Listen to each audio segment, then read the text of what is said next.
Les investisseurs ont payé cher pour acquérir des terres agricoles en Saskatchewan et l'augmentation des prix a eu des conséquences sur les communautés.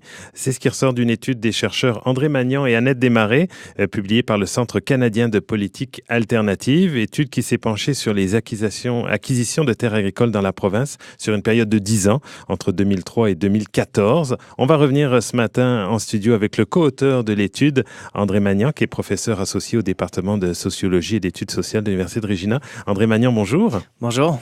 L'étude s'intitule donc « Qui achète les fermes ?» Alors, ça pourrait être ma première question. Qui ont été les acheteurs des terres en Saskatchewan, donc jusqu'en 2014? Donc, c'est ça. Moi et ma collègue, on s'est intéressé beaucoup à cette question-là. Et puis, on a pu déterminer qu'il y avait des investisseurs de toutes sortes de différentes sortes. Il y a des fonds de pension, par exemple. Il y a des gens riches, il y a des compagnies d'investissement et d'autres, par ailleurs, qui investissent dans les terres agricoles depuis environ 10 ou 12 ans. On a parlé, ou on entend parler de Chinois. Est-ce que c'est vrai? Est-ce qu'il y a beaucoup de Chinois qui achètent des terres? En fait, les gens qui seraient pas citoyens canadiens sont interdits d'acheter les terres agricoles en Saskatchewan. La loi est assez claire. Donc, dans certaines circonstances, ça pourrait être des Chinois canadiens, des résidents ou des citoyens du Canada. Par contre, non, les étrangers sont interdits. Est-ce qu'il y a des différences régionales dans l'acquisition de ces terres en Saskatchewan? Est-ce que vous avez regardé un petit peu partout? Oui, c'est ça. On a pu constater dans une autre étude que les investisseurs s'intéressent à acheter des terres dans différentes régions. C'est pas toutes dans la même place, là. C'est un peu éparpillé dans la province, mais il y a beaucoup d'activités dans certaines régions, surtout au sud de Regina, dans le coin sud-ouest de Saskatoon et aussi près de la ville de Yorkton.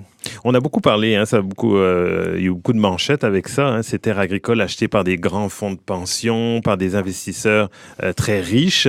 Est-ce que vous avez regardé si ça avait des conséquences sur les petits fermiers, sur les fermiers qui voudraient se lancer peut-être dans l'agriculture? Oui, eh bien, dans cette étude, ce qui nous a intéressés, c'était de savoir combien payaient les investisseurs à comparer aux autres acheteurs. Donc, on avait une base de données pour toutes les ventes, tous les achats de terres agricoles depuis plus que 10 ans. Donc, avec ces informations-là, on a pu constater que les investisseurs, en général, payent plus cher pour les terres agricoles que les autres acheteurs. Donc, c'est peut-être quelque chose qui indique que ces gens-là étaient très enthousiastes pour cette possibilité d'investissement. Puis, ça pourrait avoir un effet néfaste sur le marché pour les terres agricoles. Si on peut imaginer un agriculteur qui veut acheter une terre près de chez elle, chez lui, là, il y aurait de la compétition, possiblement des gens de l'extérieur qui veulent acheter ces terres-là pour des raisons d'investissement. Ça, si ça fait gonfler le prix des terres, ça pourrait rendre ça plus difficile pour les agriculteurs. Et oui, parce que les prix, est-ce qu'on a vu une spéculation? Est-ce qu'on a vu des prix augmenter très, très fortement ces dernières années? Les prix ont augmenté très, très rapidement entre 2009-10 et 2014.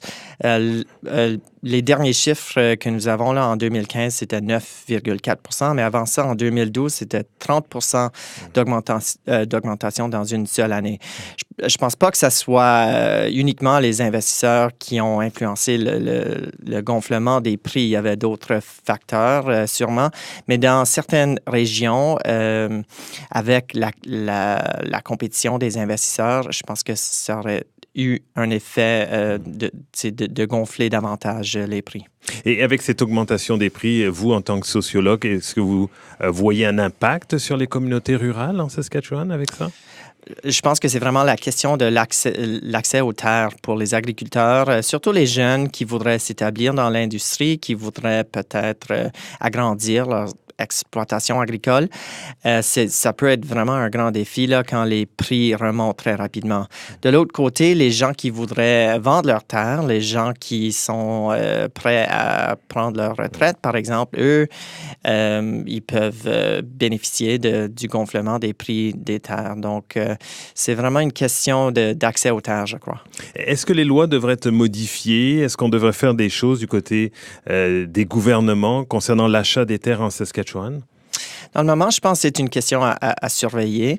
En 2015, le gouvernement, effectivement, a changé la loi pour interdire aux fonds de pension d'acheter davantage de terres et pour empêcher aussi les compagnies d'investissement d'une certaine taille.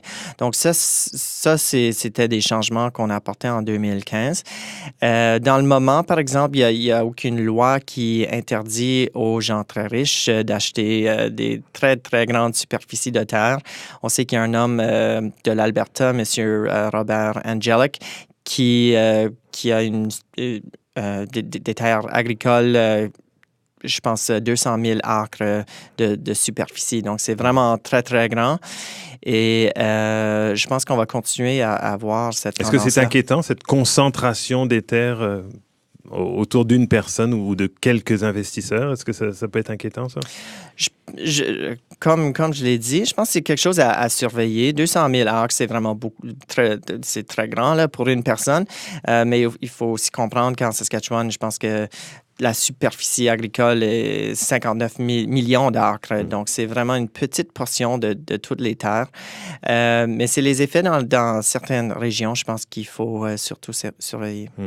Alors, l'étude, que pas très longue, une 12aine de pages, vous pouvez la retrouver sur le site du Centre canadien de politique alternative. Merci beaucoup de vous être arrêté en studio ce matin. Je vous en prie.